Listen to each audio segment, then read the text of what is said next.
საღამოშიდობისა ეთერშია გადაცემა არჩევანი 2014. მე ნიკოლოზ რუბაშვილი ვარ. ადგილობრივი თვითმმართველობის არჩევნებამდე ზუსტად 6 დღე დარჩა და დღევანდელი გადაცემის მეშვეობით რუსთავის მოსახლეობას კიდევ ერთხელ მიეცემა შესაძლებლობა გაიგოს, როგორია რუსთავის მერობის კანდიდატთა საარჩევნო პროგრამა.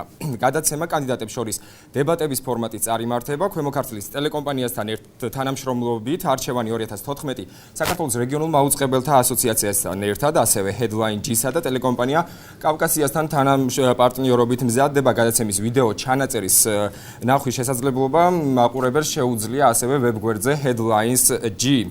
გადაცემას ორ ბლოკად გთავაზობთ, რომლის მონაწილეთათვის წინასწარ იყო ეს ცნობილი გადაცემის ფორმატი. უკვე ჩატარდა კენჭისყრა რიგითობის განსაზღვრისათვის და მეც ამ რიგით წარმოგიდგეთ მონაწილეებს. მანამდე კი აღნიშნავ, რომ სკამი, რომელზეც ამჯერად არ ამიზის, ეს შემთხვევითობის ბრალი არ არის.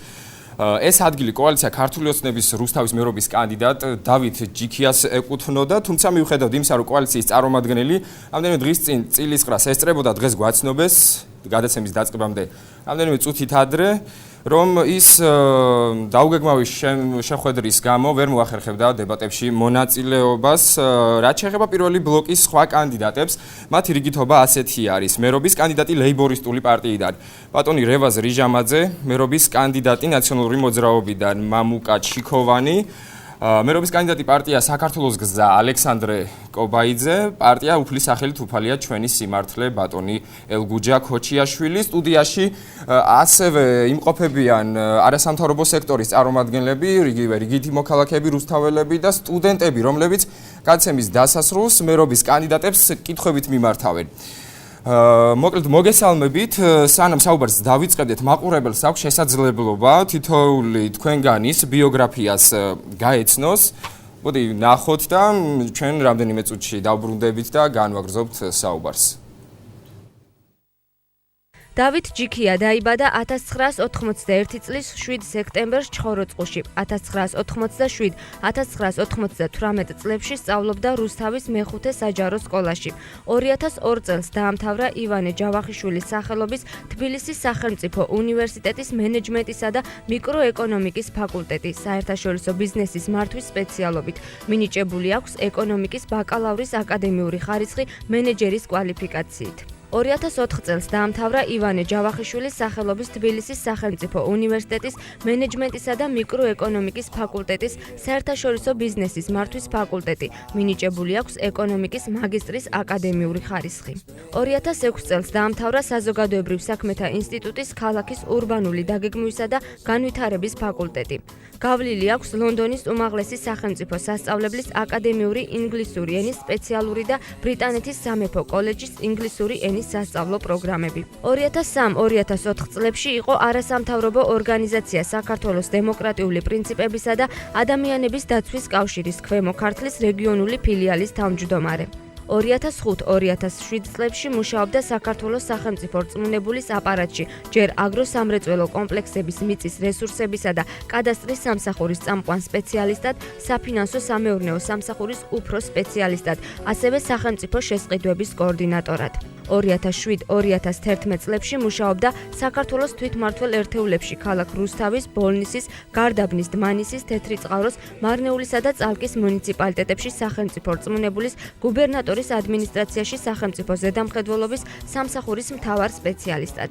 2011 წლიდან 2012 წლის თებერვლამდე იყო ქალაქ რუსთავის მერის ადმინისტრაციის უფროსი. 2013 წელს დაინიშნა ქალაქ რუსთავის მერის მოვალეობის შემსრულებლად. სხვადასხვა დროს გავლილი აქვს საჯარო ადმინისტრირების, რეგიონული განვითარებისა და დეცენტრალიზაციის სტრატეგიული მართვის სასწავლო კურსები. მონაწილეობდა ქვემო ქართლის სოციალურ-ეკონომიკური განვითარების სტრატეგიული გეგმის შემუშავებაში. იყო ქვემო ქართლის სოციალურ-ეკონომიკური განვითარების კომისიის წევრი. მამუკა ჩიქოვანი დაიბადა 1976 წლის 20 აგვისტოს. დაამთავრა რუსთავის 22 საშუალო სკოლა. დაამთავრა საქართველოს ტექნიკური უნივერსიტეტის იურიდიული ფაკულტეტი. ასევე ივანე ჯავახიშვილის სახელობის უნივერსიტეტის ეკონომიკის ფაკულტეტი. 1993-2001 წლებში რუსთავის ახალგაზრდული დეპარტამენტის უფროსი. მოგვიანებით იყო ტელეკომპანია ქვემო ქართლის დირექტორი. ასევე იყო რუსთავის საკრებულოს მდივანი. 2002-2008 წლებში რუსთავის საკრებულოს თავმჯდომარე. 2008-2010 წლებში იყო რუსთავის მერი. 2010-2012 წლებში ქვემო ქართლის გუბერნატორის მოადგილე. რევაზ რიჟამაძე დაიბადა 1973 წლის 11 აგვისტოს. 1990 წელს წარჩინებით დაამთავრა ბოლნისის რაიონის კაზრეთის ნომერ 1 საჯარო სკოლა.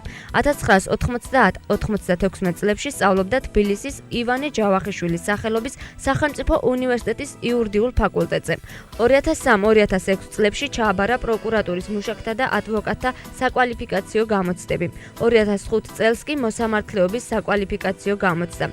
2011-2013 წლებში გაიარა ადვოკატთა ასოციაციის ტრენინგები ადვოკატთა პროფესიული ეთიკის და კერძო სამართლის საკითხებზე.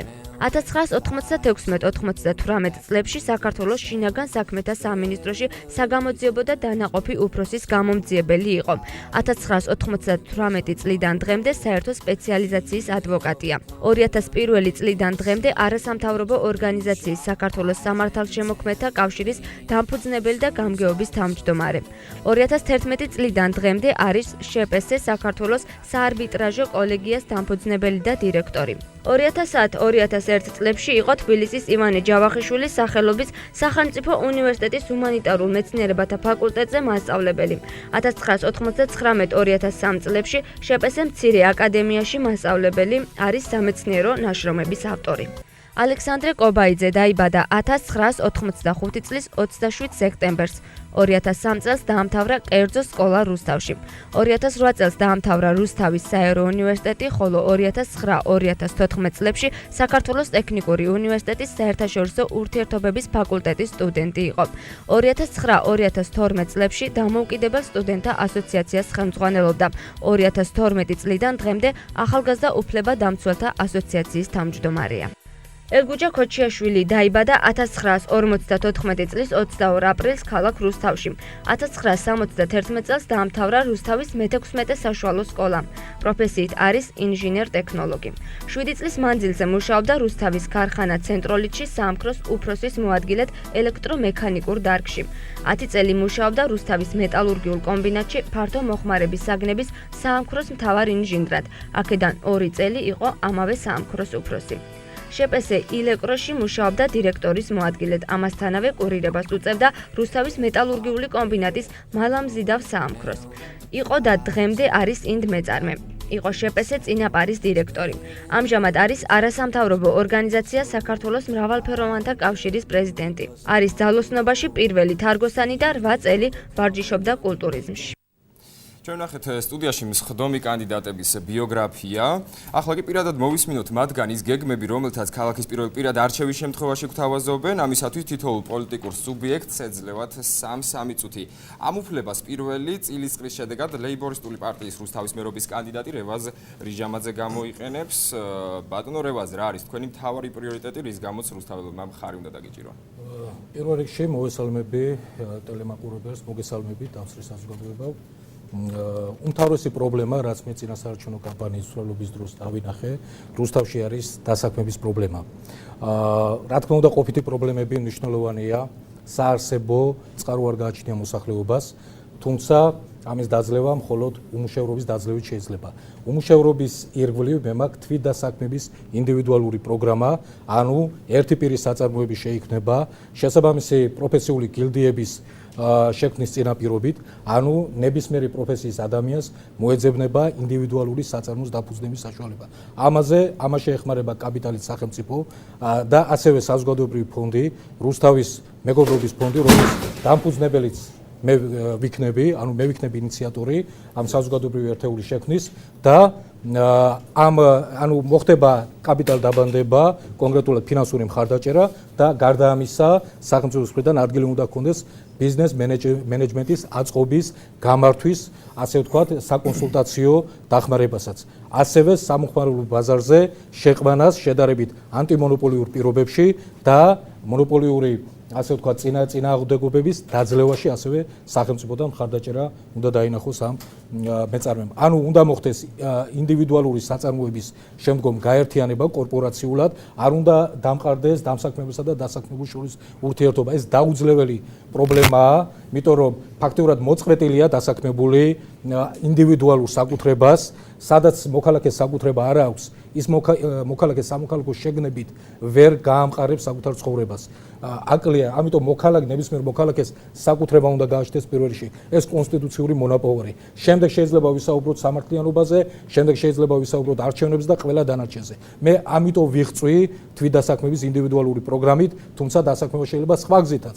ინფრასტრუქტურული პროექტები, რომელიც მოქმედებს, რა თქმა უნდა გასაგრძელებელია, მაგრამ ერთი ნიშნით უნდა მოხდეს ნებისმიერი ტენდერის, რომელიც ჩატარდება ამ პროექტების მიმართულებით, გასაჯაროება და შემდეგ გაფორმებული ხელშეკრულების ამას ჩაატარებს.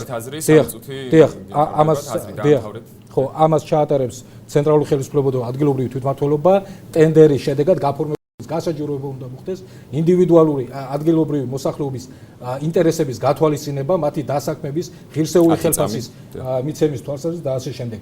და მესამე კონცეფცია სამართლიანობის აღდგენა. ეს არის რესპუბლიკის დონეზე ვერ მოხერხდა, მაგრამ მერიაში შეიქმნება სპეციალური იურიდიული კომისია, ჩემი ხელმძღვანელობით და დაიდება მაღალი სტანდარტის იურიდიული დასკვნა, რომელიც სასამართლოში გახდება მთავარი მტკიცებულება. გასაგებია. ბატონო მამუკა, თქვენი წინასაარჩევნო პროგრამის მთავარი პრიორიტეტი რომ გითხრათ, გაამახვილოთ ყურადღება მასზე. პირველ რიგში მინდა მოგესალმოთ სტუდიაში დამსწრე საზოგადოებას, მიმართავ რა თქმა უნდა და მივესალმები რუსთავს და რუსთაველებს.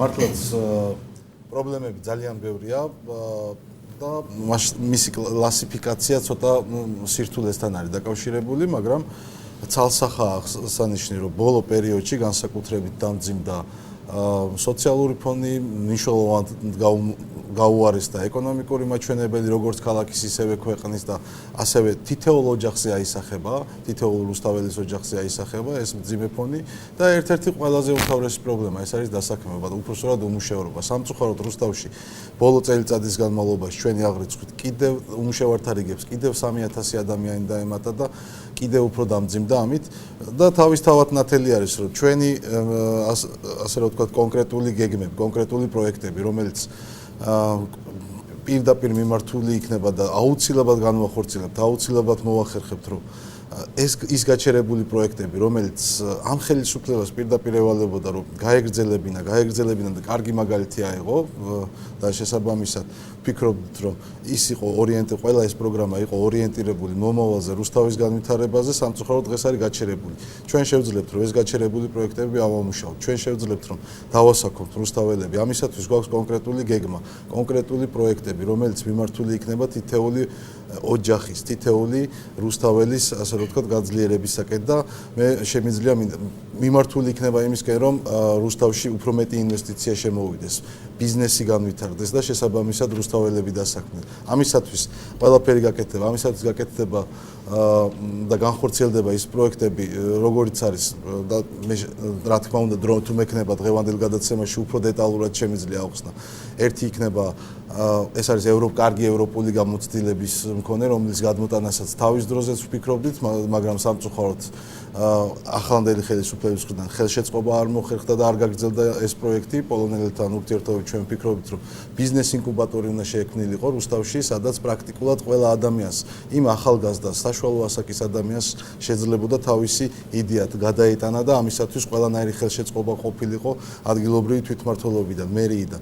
ყველა ბიზნეს ინიციატივა 15 ივნისის მერე იქნება წახალისებული ადგილობრივი თვითმმართველობიდან, მერიიდან. წახალისებაში იგულისხმება ადგილობრივი გადასახადების შემცირება, რიგი გადასახდელების გაუქმება, ასევე წახალისებაში გულისხმობთ იმას, რომ მაქსიმალურად ხელშეწყობა და უშუალოდ ადგილობრივი თვითმმართველობა მერი პირადად მე მივიღებ მონაწილეობა იმაში, რომ ბიზნესის განხორციელება იყოს და დაახლოებით 35-40%-ით შეუმცირდება ნებისმიერ ინვესტორს, რომელიც გადაწყვიტავს რუსთავში თავისი ბიზნეს ინტერესს უნდა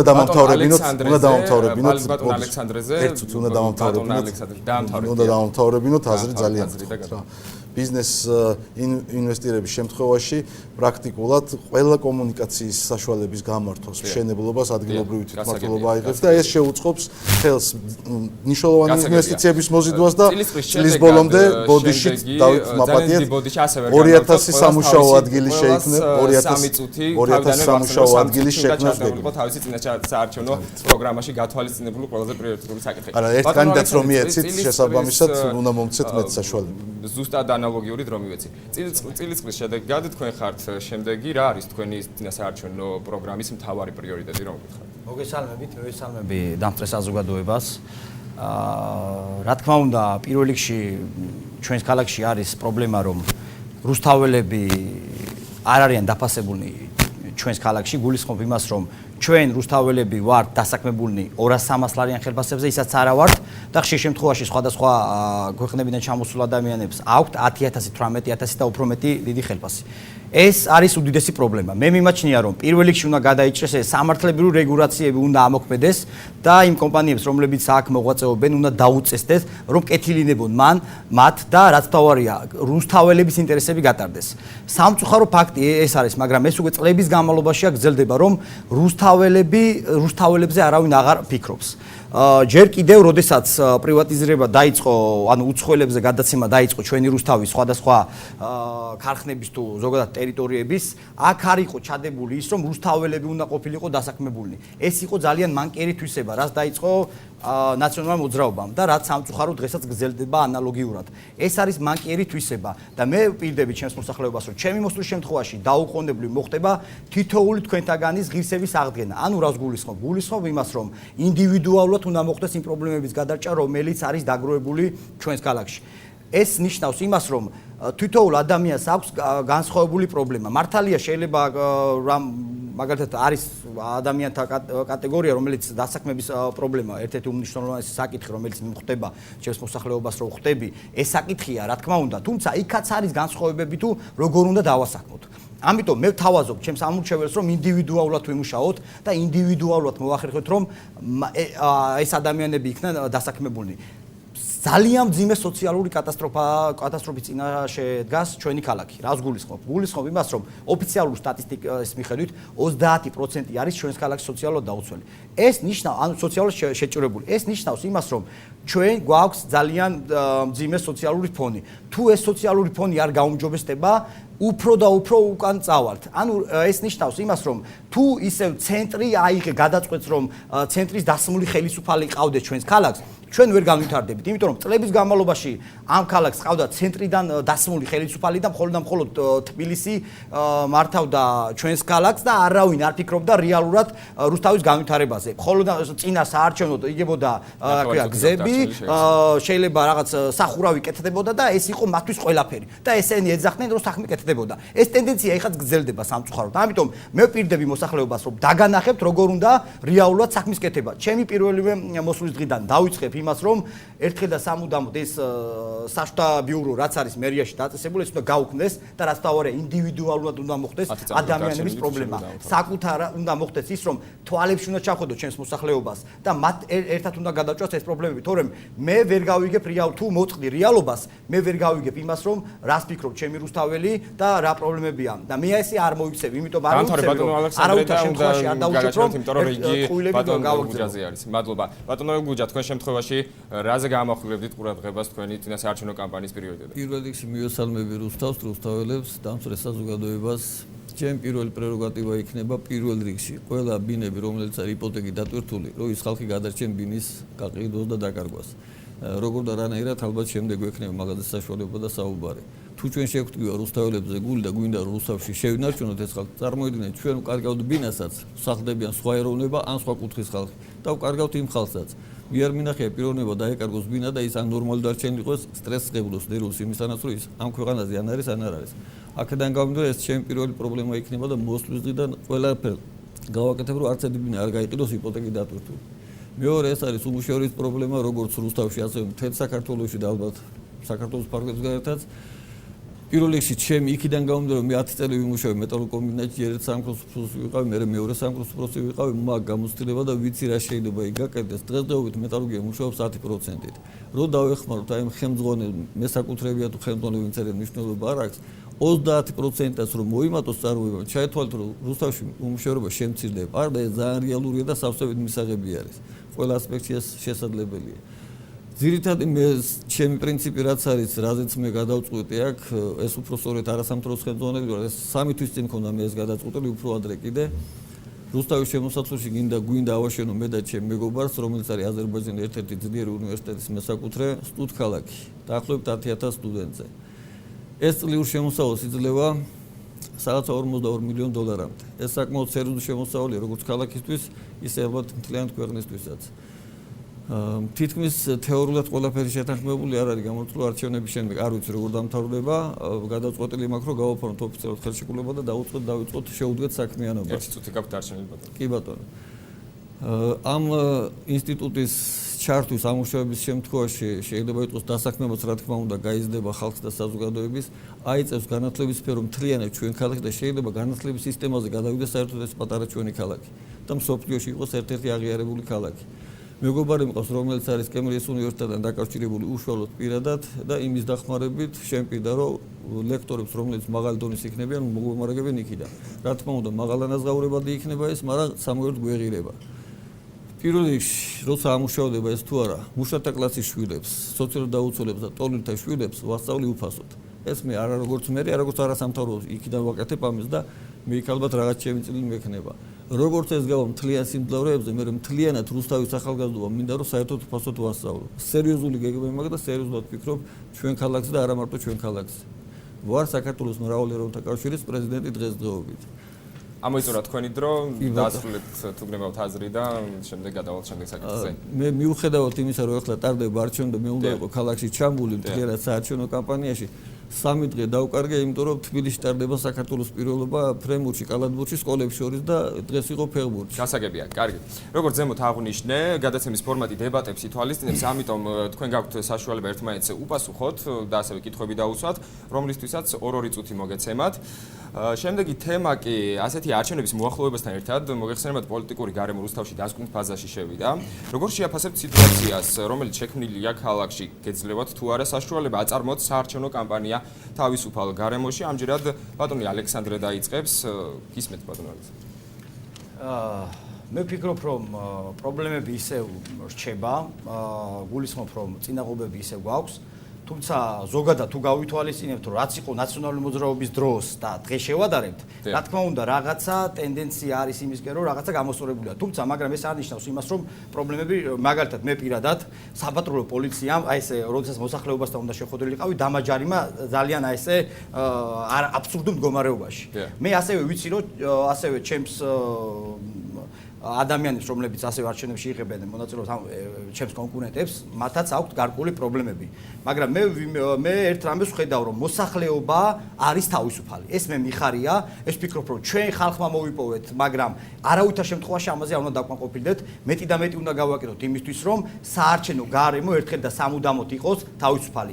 მე მაქვს ინფორმაცია, რომ კიდე ხდება ეგრეთ წოდებული სუსის მხრიდან, რომ მაგალითად პოლიტიკოსებზე გულისხმობ საარჩევნო სუბიექტებს და კანდიდატებზე ზეწოლა, ეს ძალიან ცუდია და ძალიან ცუდი ტენდენცია, თუმცა ყველაფერია შედარებით.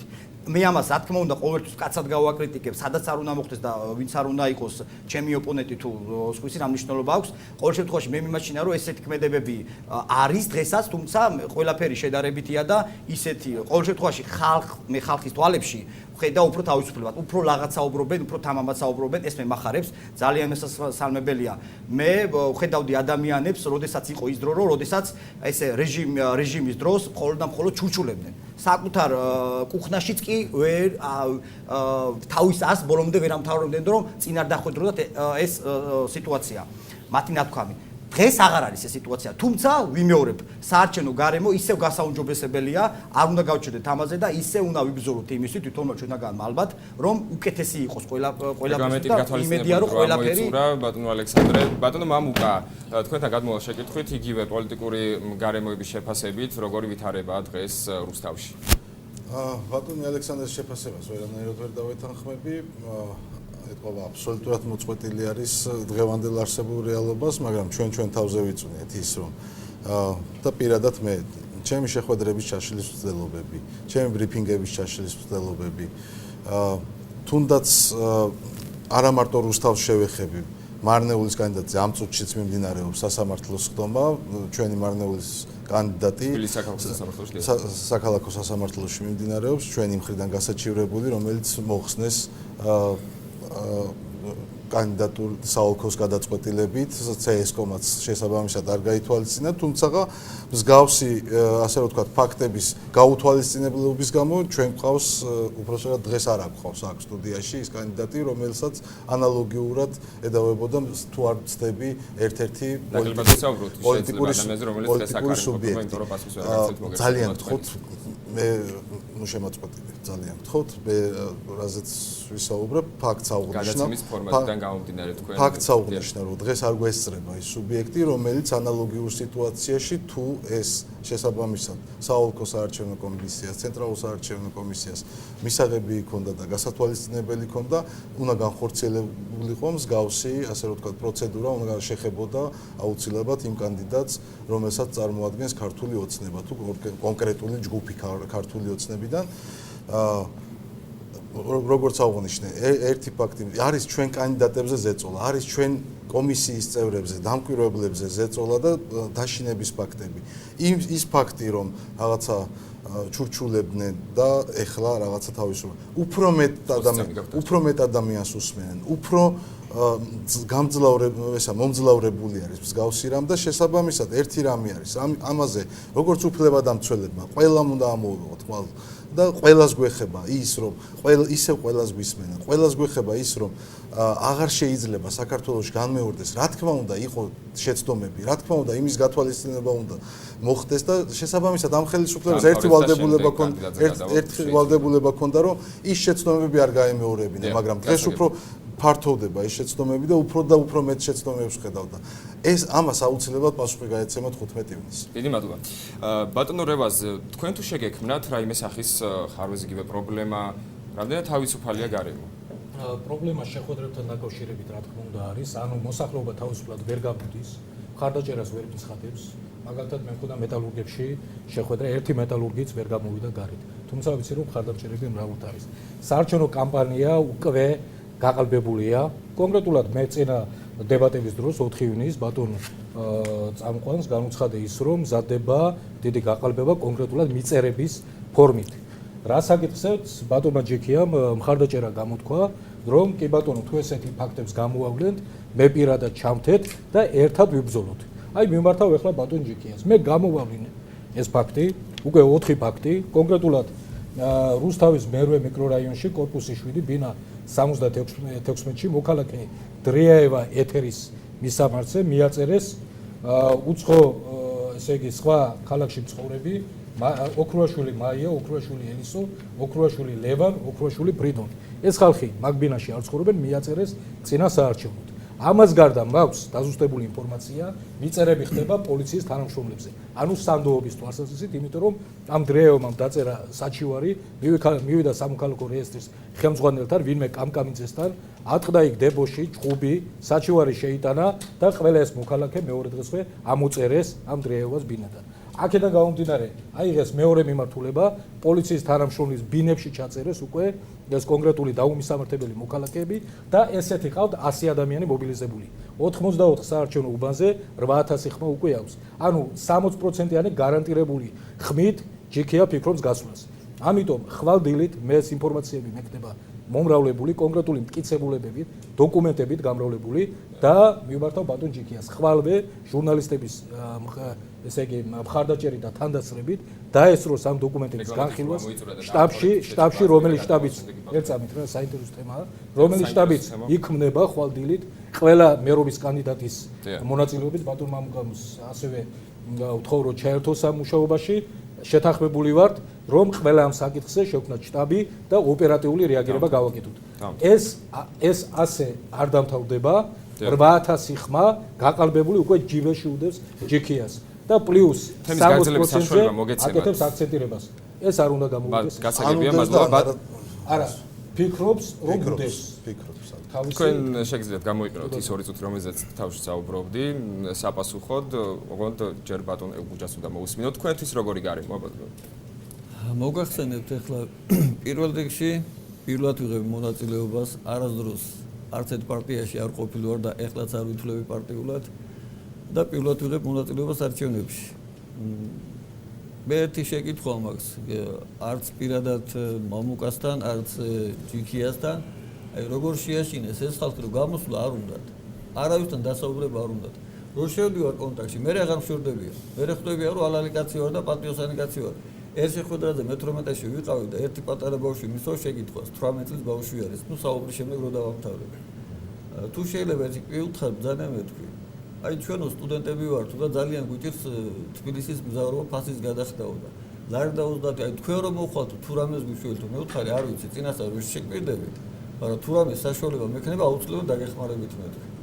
ხო და მაშინვე საუბრის დამთავრებასთან მაშინვე მეუბნება რომ თქვენ გაძლევთ ხმას მე ვთქვი კი მაგრამ რატო რა ხედავთ რომ ალალი კაცი ხარდო ეს არის ჩემთვის დიდი ბედნიერება ამას გეუბნებით ალალად ამას ვიტყვი სულ ყველგან ეს არჩევნები ჩემთვის როგორ დამთავრდება არ ვიცი მაგრამ 18 წლის ბავშვმა რომ ის შემამჩნია რომ მე ალალი ვარ ეს ჩემთვის ძალიან ბევრს ნიშნავს დანარჩენი ახლა კიდე გეუბნებით არჩევნებში მონაწილეობა არ მივიღია ერთადერთი კონტაქტი ხალხთან ძალიან რთულია არ უნდა არც ერთი პარტიის გაგონება არც ნაციონალები არც ოცნება არც კიდე სხვისი მაგასაც გეტყვით მაგრამ როგორც შევალთ კონტაქტში მე უკვე დაშორება აღარ უნდა ჩვენგან აი ესეთი სიტუაცია არის დანარჩენი რა იქნება როგორ იქნება ნამდვილად არ ვიცი დიდი მადლობა გასაგებია ეს თემა ამ თემაზე თქვენგან ყველა თქვენგანმა პასუხი გაეცით კითხვებს თუ გსურთ პასუხის გაცემა ან იგივე კითხვის დასმა ერთმანეთისთვის თქვენ გეძლებათ ამის შესაძლებლობა 2 წუთის რეგლამენტით თუ არა მაშინ და გადავიდე შემდეგ ბატონოს გამოვეხმაურები აუცილებლად და მინდა რუსთაველებმა იცოდნენ რა თქმა უნდა მივიღებ მონაწილეობას და ამ შემთხვევაში ყველას და საზოგადოების კონსოლიდაცია ძალიან მნიშვნელოვანი არის ამ ქვეყანაში დამთავრდა იმაზე საუბარი რომ შეიძლება არჩევნების გაყალბება არჩევნები აღარ გაყალბდება არასოდეს არჩევნები არ გაყალბდება აქ რევოლუციები არასოდეს ამ ქვეყანაში არასოდეს არ მოეწყობა და საზოგადოება ყოველთვის არჩევნების გზით დააფიქსირებს თავის პოზიციას არჩევნების გზით დააფიქსირებს პოზიციას ხელისუფლების მიმართ კმაყოფილია თუ არა ის მისი საქმიანობით თუ არა შესაბამისად მე მინდა პირობა მივცე რუსთაველებს რომ ყველაფერს გავაკეთებ იმისათვის და ვერავინ ვერ მოახერხებს სურვილიც რო კონდეს და რაღაცა ფიქრადაც რო კონდეს რომ როდესმე გააყალბოს არჩევნები ეს აღარასოდეს აღარ მოხდება და ეს იქნება კარგი მაგალითი 15 ივნისს ისინი მიიღებენ ამაზე ძალიან კარგი მაგალითს და გაკვეთილს. გასაგებია. ბატონო რევას უპასუხებ თუ გადავიდეთ შემდეგ თემაზე. ეს აუცილებელია. მე დღეს რამდენიმე მერობის კანდიდატთან მქონდა შეხვედრა და ყველა ერთ აზრზეა შეიქმნას ერთიანი შტაბი, მობილური ჯგუფი, როგორც იურისტი, ამ შემთხვევაში ადვოკატი, ყველა დოკუმენტურ მასალას დავდებ, ხვალდილით ეს მზად იქნება და შემდეგ მე დაუკავშირდები ბატონ ჯიქიას, რომელმაც აღმიქვა, ასე ვთქვათ, ერთგვარი თანამებრძოლის სურვილი რომ თუ კი ესეთი ფაქტები იქნება მე მაინტერესებსო და თქვენთან ერთად ვიბრძოლებ გაყალბების წინააღმდეგო. ამაზე მოგიწევთ მეც იმედია მობრძანდებით და როგორი ბრძოლებ ჩემთან ერთად გაყალბების წინააღმდეგ საზოგადოება იქნება ამის გასაგებია. კანდიდატთა დანარჩენ წევრებს თუ არ სურთ გამოიყენოთ ეს უფლება, შემიძლია გადავიდეთ სხვა თემაზე. ბატონო ალექსანდრე მგონია. მე შემიძლია ეს უფლება გამოიყენო ის რომ ეს ტენდენცია როგორიც არის ამ შემთხვევაში ბატონ ჯიქი არ მოდის სახელმწიფო პარტიიდან ეს არ არის ახალი ანუ ნაციონალურ მოძრაობას სწორედ ეს აკეთებდა ხოლმე რომ არ მოდიოდნენ ხოლმე არ კადროულობდნენ ხალხს და ის შედეგი მიიღეს რაც მიიღეს ამიტომ ქართული ოცნება სწორედ იმ შედეგს მიიღეს რაც ეხლა 15 ივნის ელის ხალხს თუმცა მე ძალიან კარგად ვიცი რომ ხალხი დაიღალა ტყუილებით და ერთხელ და სამუდამოდ როგორც ნაციონალურ მოძრაობას ისე აი ეს მატყუ არა ამ ქართულ ოცნებას წერტის დაუცვას 15 ივნის სულ ყველა ერთად მე ძალიან კარგად ხვდები თუ რა მზაობაა ხალხში ყოველ დღე დილიდან რომ დავიწყებ სიარულს, ყოველ დღემა კონტაქტი ხალხთან. და ეს მზაობა არის მათში. ერთი პრობლემა არის ჩვენთან, ეს არის ნიჰილიზმი და ამ ნიჰილიზმს ერთად დავძლებთ, იმიტომ რომ მე ვიცი რომ თქვენში არის სიძლიერე და მე ვიცი რომ ერთად გვინდა ცვლილებები და თუ გინდათ რომ ცვლილებები რეალურად განვახორციელოთ, ამისთვის არის საჭირო რომ ერთხელ და სამუდამოდ ამ მატყუარებს, ამ ორივე მატყუარა ძალას დაუსვათ წერტილი. ეს არის თავარი. გასაგებია. ბატონ მამუკა, საპასუხოდ შეგიძლიათ გამოიყენოთ ისე იგივე 2 წუთი, თუმცა ბატონ ელგუჯას მინდა ვკითხო, თანაბრობა რომ დავიცვა და თანაბარ პირობებში ვიყოთ. თქვენ თუ გსურთ პასუხის გაცემა იგივე დასმულ საკითხებზე, ან იგივე კითხვა დაუსვათ რომელიმე კანდიდატს. არა, რა ვაპირებ. კი ბატონო, ბატონ მამუკა, თუ გსურთ. ამ თემაზე მხოლოდ შეკითხვა, ხო, სხვა თემაზე არ შეიძლება. თქვენ შეგიძლიათ თქვენი აზრი გამოხატო ნებისმიერ თემაზე შეგიძლიათ იმ 2 წუთის პარაგრაფში. თუ შეიძლება ბატონ მამუკას მოусმინოთ და შემდეგ მოგეცემათ შესაძლებლობა გადაცემა როგორც დროის სიცილის გამოშვება. ბატონ ალექსანდრესთან იმას პოლემიკაში შესვლა ნამდვილად არ მაგრამ შეიძლება თქვენ არ გნებოთ ბატონ მამუკა, მაგრამ ეს არის რეალობა, რომ თქვენი ეს ხუილები თქვენ დავამთავრებინოთ და გრძელდება დღეს და თქვენ დანერგეთ ესე რომ მოგეცემათ საშუალება აუცილებლად მოგეცემათ ბატონ ალექსანდრე, თუ შეიძლება თქვენი ბრალია უნდა იყოს საშუალება მოგეცემათ ბატონ ალექსანდრე. მოძრაობა წარმომადგენელი იყო არ მივიღებდი მონაწილეობას. თუ შეიძლება ბატონ ალექსანდრე, ასეთ პირობებში მოვისმენთ ერთ მორალზე არის საუბარი. მორალზე არის არ საუბარი. შეიძლება. რატომ მოძრაობა ბატონო მამუკა განაგრძეთ აზრი თუ შეიძლება ბატონო ალექსანდრე წარმოუდგენელი არის დავაწყოთ თუ შეიძლება ძალიან ბევრი კანდიდატი გამოჩნდა უცბად რუსთავში ამ შემთხვევაში ყოველთვის აპელირებენ და ეს მათ გონიათ რომ მოდაში არის რომ წარსულზე ლაპარაკი მათ გონიათ რომ რაც მეც გაილანძღებიან რაც მეც ცუც იტყვიან ეს მათ რაც ხმებს მოუტან რაც ეს მათ გონიათ რომ ხმებს მოუტან სინამდვილეში ალბათ უპრიანი იქნება რომ ყველას მხრიდან საზოგადოება კარგად იცის სად არის ტყუილი სად არის უსაქმრობა და უნიათობა და მხოლოდ ლაპარაკი და ტყუილი დაპირებები და სად არის საქმე ვინ აკეთებდა საქმეს ამას კარგად გააჩნს და 15 ივნისი იქნება სწორედ ის თარიღი როდესაც გამოჩნდება სად არის უსაქმრობა და ტყუილი ლაპარაკი და გარდა ამისა აუცილებლად უნდა გავწევ გარდა ამისა აუცილებლად 2 წუთი მითხარით და უნდა მოვცეთ გარდა ამისა აუცილებლად უნდა გავცე პასუხი და შესაბამისად ტყუილებზე აგება სიძულვილის ენცაუბარი როგორც მხოლოდ ისმის ეს მე მგონი უნდა დამთავრდეს სიძულვილით საუბარი ტყუილების ლაპარაკი მხოლოდ ტალახის სროლა ამაზე აპელირება და ამაზე იმედის ქონა რომ არჩევნებში შედეგს მიაღწევენ ეს წარსულს უნდა ჩაბარდეს ეხლა არის დრო რომ მომავალზე გავაკეთოთ ორიენტირი ვიდაოთ იმაზე რომ ვინ უფრო კარგ საქმეს გააკეთებს ხვალ ვის შეუძლია ამის ვის შესწევს როგორი პროგრამები აქვს როგორი პროგრამები ექნება განხორციელებული და მხოლოდ იმაში ჩარჩენა და ვინც არის ჩარჩენილი იმ წარსულ წლებში ლანძღვაგინებით ვინც არის ჩარჩენილი იმაზე რომ რაც უფრო მეტ ცუდ სიტყვის ადამიანზე და სიძულვილს გამოხატავს და ამით მოიპოვებს განწყობას მე ვფიქრობ რომ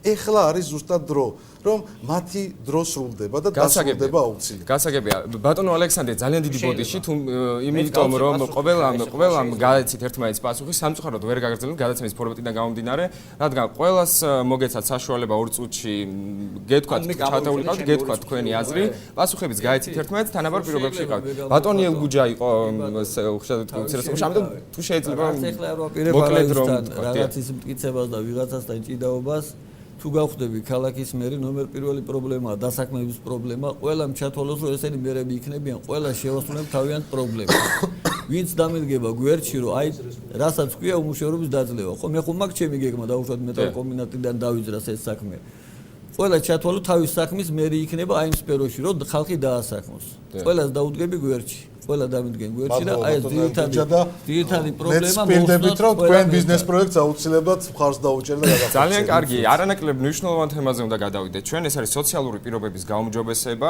რომელიც ყველა კანდიდატს საარჩევნო პროგრამაში ერთ-ერთ პირველ ადგილზე ეყენა ეს საკითხი. როგორ აპირებს თითოეული თქვენი ამ საკითხების გადაჭრას? ბატონო რევაზ, თქვენი დავიწყებ, თქვენი მოსვლის შემთხვევაში რა სიახლეები გველოდება ამ მიმართულებით? მიმართულებით ახლა სოციალური ფონი და პრობლემები ჩვენ გავმეორდებით, ასე ვთქვათ. თქვენ ორი წუთი გაქვთ საპასუხო. ყველაზე ღრმა არის. მხარს დაუჭერ იმ ლეგიტიმურ ინფრასტრუქტურულ პროექტებს, რომელიც დაწყებულია, კიდევ მეტად უნდა განვითარდეს. ოღონდ ერთი ნიშნით კიდევ ერთხელ ვიმეორებ. უნდა გასაჯაროდეს ვინ არის ტენდერის გამოცხადებელი, სატენდერო დოკუმენტაცია, ეს არის ცენტრალური ხელისუფლება თუ ადგილობრივი თვითმმართველობა და ვალდებულება უნდა დაედოს ტენდერის გამოცხადება, როგორც სატენდერო პირობების, ისე ტენდერის ჩატარების შემდეგ. ხელშეკრულების, რა ხელშეკრულებას უფორმებს იმ ინვესტორს, რათა იქ რუსთავის ადგილობრივი ეროვნული ინტერესები იყოს გათვალისწინებული, ადგილობრივი მოსახლეობის კონკრეტულად დასაქმდეს ადგილობრივი მოსახლეობა და იქვე გაიწეროს ხელფასი, მინიმალური და საშუალო ხელფასი. ზეგანაკვეთი ყველა შრომითი პირობები, რა პირობებშიც მოუწევს რუსთავის მოქალაქეს მუშაობა, ეს გზის დაგება იქნება, შენობის აშენება, სხვა ხაზობრივი ნაგებობის მშენებლობა თუ ასე შემდეგ. ანუ აქ მთავარია გასაჯაროდეს. დღეს ამბობენ რომ ეს ხელშეკრულება ვერ გასაჯაროვდება, იმიტომ რომ ეს არის კერძო, კონფიდენციალური, კომერციული საიდუმლოება, რაც ესე არ არის. მე ვაცხადებ ამას, ვინაიდან ეს არის ადმინისტრაციული ხელშეკრულება, სახელმწიფო ინტერესებია ჩადებული და ეს ხელშეკრულება უნდა გამოქვეყნდეს და ყველამ უნდა დაინახოს, საიდან კეთდება ფული. გესმით? დღეს რაც ხორციელდება, ყველგან კეთდება ფული, ვის ხარჯზე, რუსთაველების ხარჯზე, ნაკლები ხელფასი გადაუხადონ და ნარჩენი რაც არის, ნარჩენი რაც არის, ჯიბეებში მიდის იგივე მერისა და სხვა თანამდებობის პირების ინტერესებში. ამიტომ გასაგებია. ეს უნდა აღიკვეთოს. კარგია მშენებლობა, კარგია ინფრასტრუქტურა, მაგრამ ხალხისთვის მადლობა, გასაგებია. ბატონო ელგუჯა, როგორი არის თქვენი სამოქმედო გეგმა სოციალური პრობლემების მოგვარების მიმართულებით? პირველ რიგში ბიუჯეტის გაზდა. ბიუჯეტის გაზდის ხარჯზე შეიძლება მე ყველაფრის გაკეთება და ბიუჯეტი რო გაიზარდოს, ამისთვის საქმეა საჭირო. რაც მე პროექტი წარმოვიდგინეთ, ის სავსებით საკმარისი იქნება იმ ხელა ბიუჯეტის გაზდით, რომ დავეხმაროთ ნებისმიერ სოციალურ დაუცველს. და რაც შეეხება ახლა ხელფასების სადრო ნამდვილად დაბალი არის, მე უბრალოდ მიკვირს მთელი ჩემი ცხოვრება, ალბათ ჩემი ბიოგრაფიის თვალე გადავლეთ, სულ საქმიანობა მიწევს და მაქვს სხვადასხვა პროფილით დაწყებული ცენტრალიდან, მეტალურგიიდან, იგივე გადახურვები ქალაქში, იგივე გათბობა, იგივე საბავშვო ბაღების მომარაგება, პირველი მეტალურგიის გახსნა, ეს მადლობს იმის საშუალებას, რომ ხალხი მაქსიმალურად დავასაქმო. იმდენი პროფესია მაქვს და იმდენი პროფილი მაქვს, რომ ხალხის დასაქმება შემიძლია. მაგრამ ძალიან გულიმწყება ძალიან დაბალი ხელფასები რო აქვს ჩვენ მუშებს. თქვენ წარმოვიდგინეთ პროდუქციას, რომელსაც ქმნის მუშა, იმაზე იღება ხელფასები. ყველა კარგად არის მუშის გარდა. აი ამ სფეროში მინდა რომ რაღაცა შევცვალო. რა შევძლებ წინასწარ ვერ გეტყვით, მაგრამ რაღაცას რომ შევძლებ ეს აუცილებელი. ეს გარდაუვალია რომ მუშა დღეს იღებს 400 ლარს, ჩვენ თვლით რომ ის დასაქმებულია. სინამდვილეში გამოდის 13 ლარი დღეში და საარსებო 21 საუკუნეში იმუშაოს კაცმა 22 საათი დატვირთული იყოს და მიიღოს მარტო საარსებო, ეს ალბათ ძალიან ცოტაა. ბატონ მამუკა, თქვენ რა სამოქმედო გეგმა დაისახავთ სოციალური პროექტების, იგივე სოციალური პრობლემების მოსაგვარებლად? იქნება მნიშვნელოვანი სოციალური პაკეტი შეთავაზებული საზოგადოებისათვის, რუსთაველებისათვის. თუმცა სოციალური პაკეტი აუცილებლად რაღაც სოციალურ დახმარებებს თავშივე არ ითვალისწინებს. ყველაზე მნიშვნელოვანი ისევ და ისევ დავიწყებ იქიდან, რომ სწორედ ყველაზე დიდი სოციალური პრობლემა არის უმუშევრობა და მე ამაზე ვისაუბრე, როგორც ჩავედი ედროში, შესაბამისად პირველი პრობლემა ეს არის და ამის გადაჭრა იქნება მთავარი, ასე ვთქვათ, ორიენტირი ქალაქის მერის. თუმცა ამის მიღმა იქნება სოციალური პროგრამები, რომელიც უშუალოდ შეეხება სოციალურად დაუცველ ოჯახებს, იმ ადამიანებს, ვისაც განსაკუთრებით დღეს ძალიან უჭირს და დღეს ხელისუფლებისაგან კიდევ უფრო დაჩაგრულები არიან და ამის კონკრეტული მაგალითები არის და მე თავშივე ვიტყვი, ყველა ის დახმარება, რომელიც იქნება მერიისგან და მხარდაჭერი პროგრამა ამ მსგავსი ოჯახების შეეხება 2012 წლისთვის, ვინც იყო რეგისტრირებული ამ ბაზაში. მას მერე არც ერთის მდგომარეობა არ გაუმჯობესებულა, თუმცა ამ ხელისუფლებამ პრაქტიკულად გაანახევრა ამ ადამიანების ბაზა და შესაბამისად იმის ხარჯზე მოახერხა რაღაც დანამატი არსებული ოჯახებისათვის გაეკეთებინა. ეს ადამიანები პრაქტიკულად ნახევარი ამ ადამიანების უაღრესად ძიმე მდგომარეობაში აქვთ. ჩვენი პაკეტი შეეხება აუცილებლად იმ ოჯახებს, რომელ ოჯახში თუნდაც თითოეულ ადამიანი არის დაუსაქმებელი და მათი მხარდაჭერის პროგრამა იმუშავებს მანამ, სანამ ჩვენ ავიღოთ ვალდებულება, რომ თითოეულ მათგანს დავეხმარებით. შეეხება პენსიონერებს, შეეხება მასწავლებლებს, სტუდენტებს და მოსწავლეებს აუცილებლად და განსაკუთრებით მნიშვნელოვნად მიმაჩნია ის პროგრამები, რომელიც ორიენტირებული იქნება სწავლაზე, განათლებაზე და შესაბამისად ეს არის ჩვენ დიდი განძი. რუსთავს აქვს ძალიან დიდი ინტელექტუალური რესურსი და მთლიანობაში ჩვენ ვფიქრობთ, რომ ამ ყველანაირი რესურსის გამოყენებით ჩვენ შევძლებთ ყველა იმ პრობლემის დაძლევას, რომელიც რუსთავს აქვს. ბატონო ალექსანდრე, თქვენი ჯერი დადგა, რა კონკრეტული მიმართულებები გაქვთ იგივე სოციალურ სფეროში? ჟურნალისტებთან არ მჩვევია კამათი, მაგრამ ერთი მინდა თქვა, რომ მეც ისევე მომეცით იმის საშუალება, რომ ბოლომდე თქვა ხოლმე ჩემი სათქმელი და თუ შეიძლება რომ არ გამაწყვეტინოთ. კი ბატონო, თანაბარ პირობებში. ესე იგი, ჩვენი თავარი პრიორიტეტი არის, რომ აუცილებელი არის, რომ მცირე და საშუალო ბიზნესი განვითარდეს ჩვენს რეგიონში, ანუ ჩვენს ქალაქში. გულისხმობ რას, რომ აუცილებელი არის, რომ ეგრეთ წოდებული 1000 წვრილმანის ბიზნესი უნდა შეიქმნას და ეროვნული პროდუქცია უნდა იქნეს წარმოებული. ანუ ჩვენ თვითონ უნდა შეგვეძლოს იმის წარმოება, რომ აღარავისთან სახვეწარი აღარ გაგვეშვა, რაც თავარი აქ დასაქმება უნდა მოხდეს ისევ და ისევ რუსთაველების.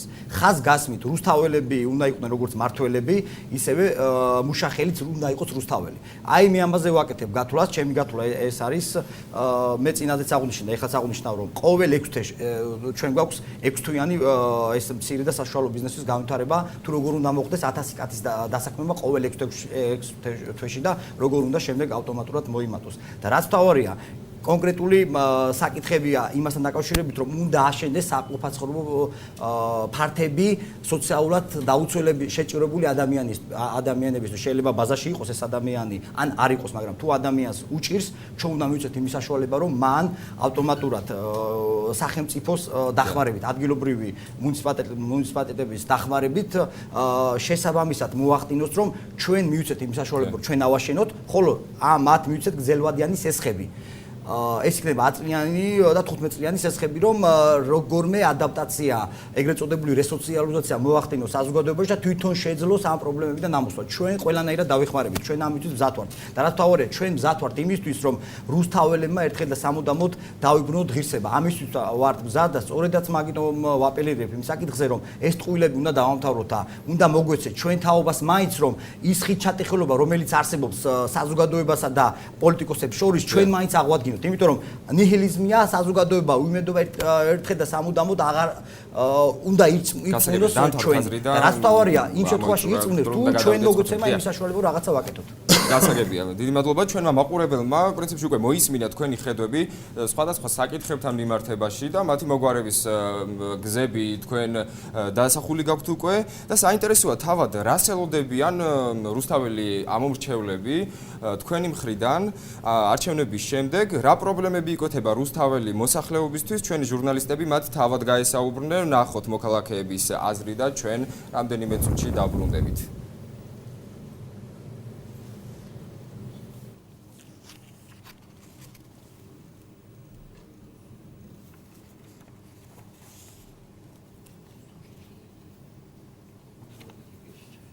სამწუხაროდ ტექნიკური ხარვეზე არის და იგივე გამოკითხვას მოსახლეობაში რამდენიმე წუთში შემოგთავაზებთ. მანამდე კი ბატონო მამუკა თქვენთან გადმოვალ შეკითხვით გაჩერებული ქალაქი დაუსრულებელი პროექტები და ასე შემდეგ ბრალდებების სახელმწიფო პარტიის მიმართაც ძალიან ბევრი არის. თუმცა თქვენ იყავით ქალაქის საკრებულოს თავმჯდომარე, შემდეგ მერი. პრობლემები დამეთანხმებით მაშინაც იყო, ახლაც არის და რა თქმა უნდა ყოველთვის იქნება.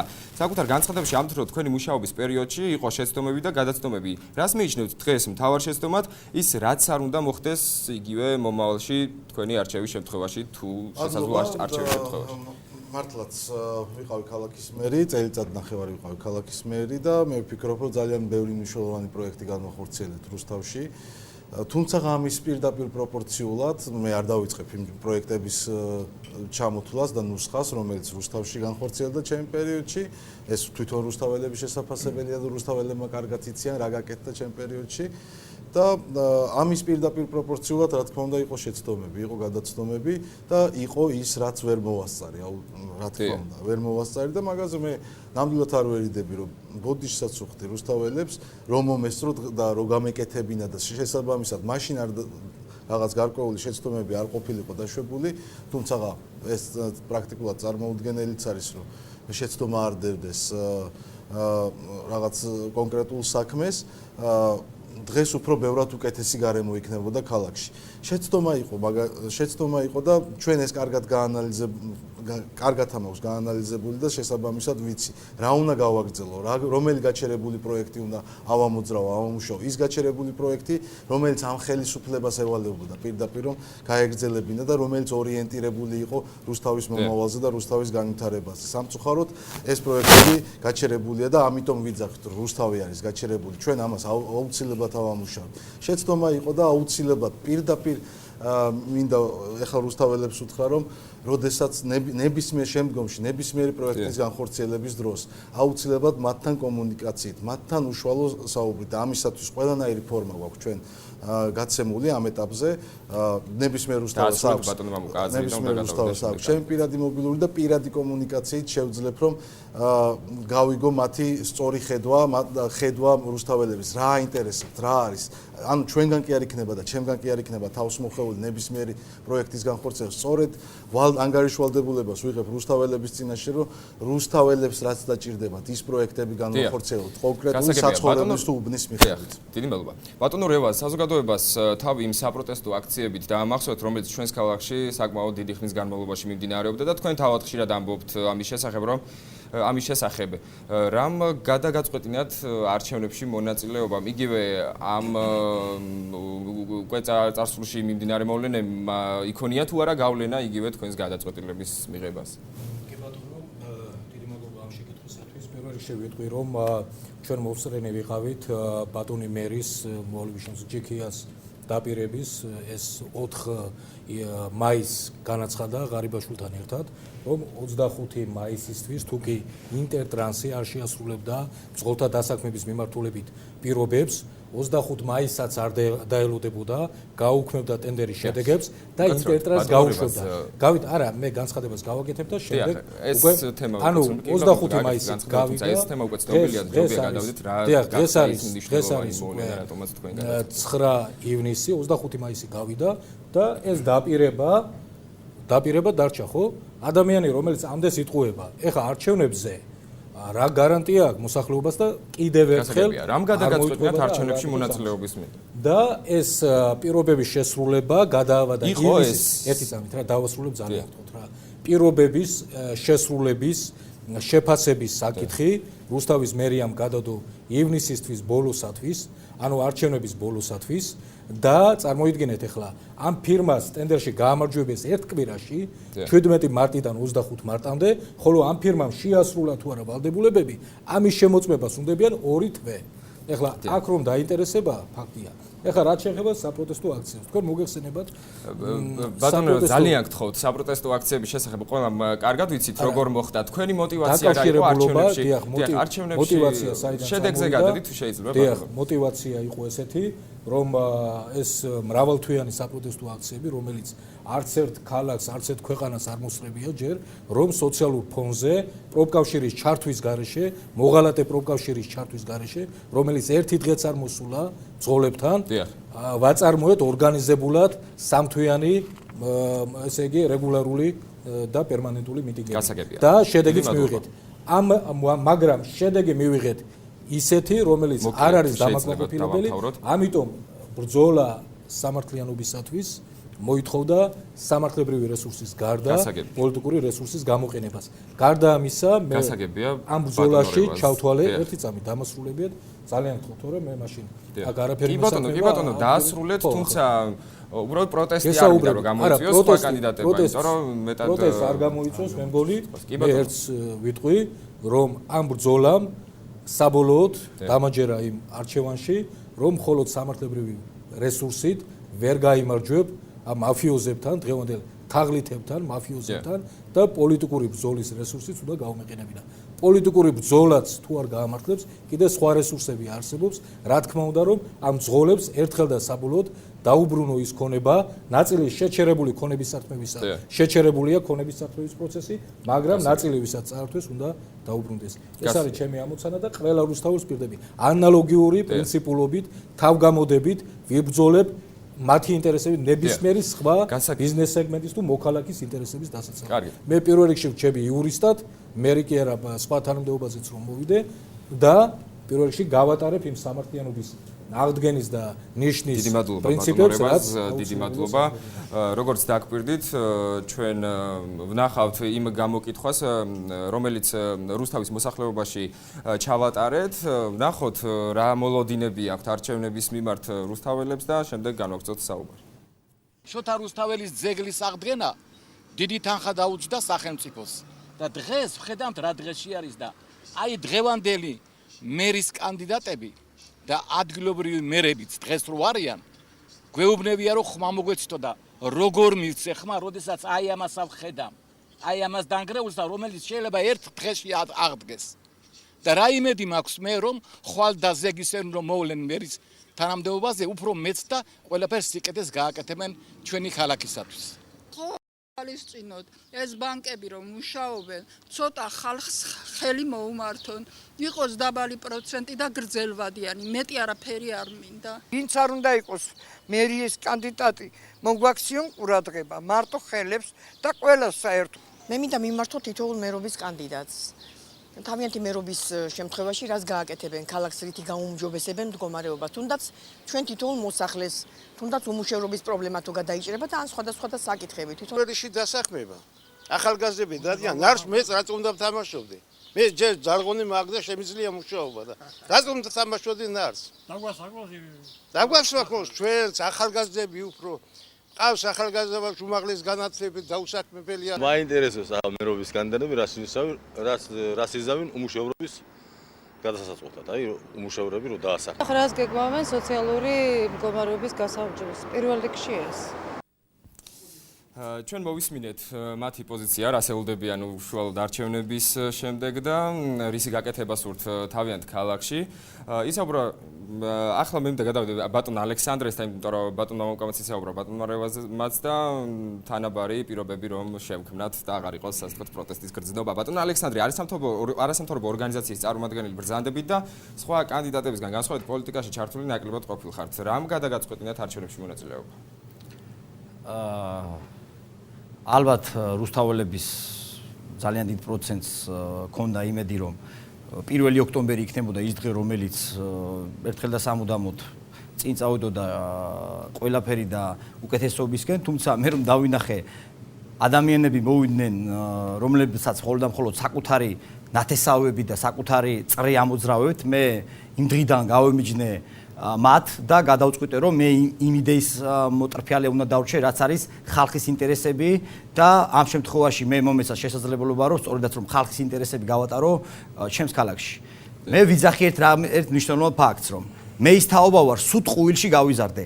აღარ მინდა რომ ტყუილები გაგრძელდეს. მე მინდა რომ ეს ტყუილები შევწყვიტო და ჩემ თაობას აქვს შანსი რომ ეს 90-იან წლების თაობას რომ რაღაცნაირად, იმიტომ რომ ჩვენ არ ყოფილვართ გასრულები არც ერთ პოლიტიკურ ძალაში, არ ქონია, თქვენ თქმის არ იყოთ, არ ყოფილვართ პოლიტიკაში. არ ქონია სამწუხაროდ ჩემი კონკურენტები, რომლებიც აი ახლა თუნდაც აქ უნდა ყოფილიყვნენ, თუნდაც ბატონი ეროსი, რომელიც არ არის ამ შემთხვევაში წარმოდგენილი, კიდევ ატყუებენ ხალხს. ეს ადამიანები 9-ჯერ, 1000-ჯერ არიან ხელისუფლებაში და კიდევ ცდილობენ რომ მოვიდნენ მხოლოდ და მხოლოდ საკუთარი ჯიბისთვის, საკუთარი ნათესავებისთვის და საკუთარი მიზნები გაატარონ და ხალხის ინტერესები ესე გააცამტრონ. ამიტომ მე ამას არ დავუშვებ. ეს არის ჩემი იდეა ფიქსი. მე ვარ იდეალისტი და ყოველთვის დავუშვებ იდეალისტად რომ თავარია ხალხის ინტერესები. მე ერთი რამე მაქვს კარგად გათვისნობიერებულო. მე არ უნდა ვიფიქრო საკუთარ ჯიბეზე. მე უნდა ვიფიქრო ხალხის, ადამიანების ინტერესებზე. მათი ინტერესები უნდა გავატარო. აი ეს გულის ტკივილი რომ აქვს, სწორედ მაგიტომ მოვდივარ პოლიტიკაში და მაგიტომ მინდა რომ რაღაცა ჩვენს ქალაქში რეალურად შევცვალო. გასაგებია,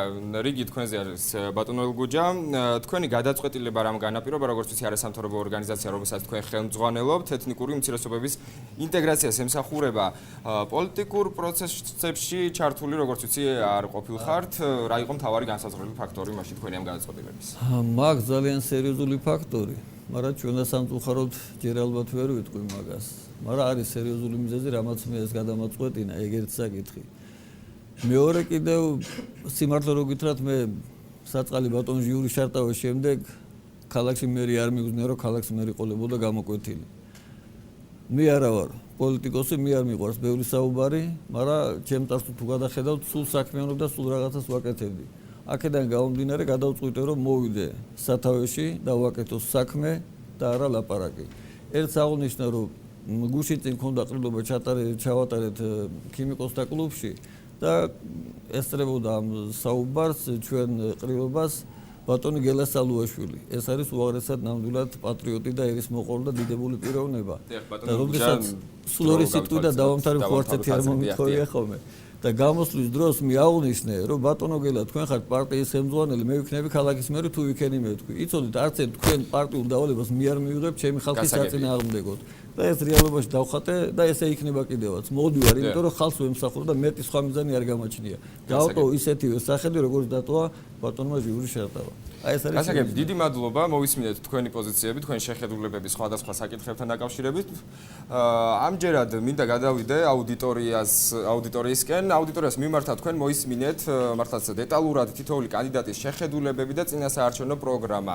ამჯერად კი თქვენ გეძლევათ შესაძლებლობა კითხვით მიმართოთ მერობის ნებისმიერ კანდიდატს, რომელიც თქვენ გსურთ. საპასუხოდ კი ბატონებო თქვენ 2 წუთი გეძლევათ. ცოტა მოგვიმატებთ. ბატონო? მართალია, ძალიან ცოტა არის, რომ სიმართლე არის, ხო პასუხს გაცემას უბრალოდ დრო გაიწურება და. გექნებათ, არა, აზრის დასრულების საშუალება აუცილებლად გექნებათ, ამას გპირდებით. აუდიტორიას მიმართავ, დიახ, გისმენთ, თუ შეიძლება მიკროფონი მივაწოდოთ. თქვენ თავი გააცანით მაყურებელს და შემდეგ თუ შეიძლება კითხვაზე გადავიდეთ. თუ შეიძლება ახლოს რომ მიიტანოთ მიკროფონი.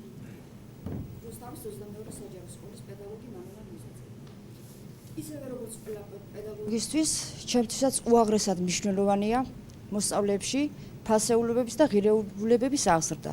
რა თქმა უნდა, პირველ რიგში ეს არის აუცილებელი. ამაში მე მეხმარება ჩემი სკოლა, ჩემი მოსწავლეების ოჯახები, მაგრამ როგორც ჩანს, ეს არ არის საკმარისი. რადგან ეს ჯაჭვი არის ძალიან მოკლე. გამოდის, რომ ჩვენ ისევ თითქმის მარტო ვიბრძვით ბრძოლის ველზე. მე მაინტერესებს, რით დაგვეხმარება საზოგადოება, რით დაგვეხმარებით თქვენ. რა გეგმები გაქვთ ქალაქის კულტურული ცხოვრების განვითარების კუთხით? ანუ როგორც მივხვდით, თქვენ ზოგადად საუბრობთ არა კონკრეტულ რომელიმე კანდიდატს. მაშინ დავიწყოთ იგივე ბატონ რევანს დაიწყეთ. დიახ, მე როგორც ვისმინე, ქალბატონი ბრძანება საჯარო სკოლის პედაგოგი, ხო ესე არის.